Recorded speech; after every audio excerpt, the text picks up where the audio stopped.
everyone. Today I'm gonna be doing a video on how to parallel park. So I'm gonna go ahead and approach this car in front of me.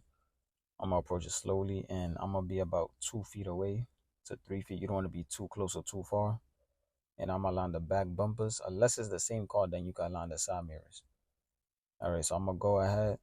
I'm gonna put it in reverse. Then I'm gonna turn the wheel one full turn to the right. And I'm gonna reverse until I see the other car's license plate in the middle of my passenger window. So once I see that, then I'm gonna turn it all the way left and reverse till I'm straight. So now you wanna go ahead, straighten the wheels and drive forward if you need to.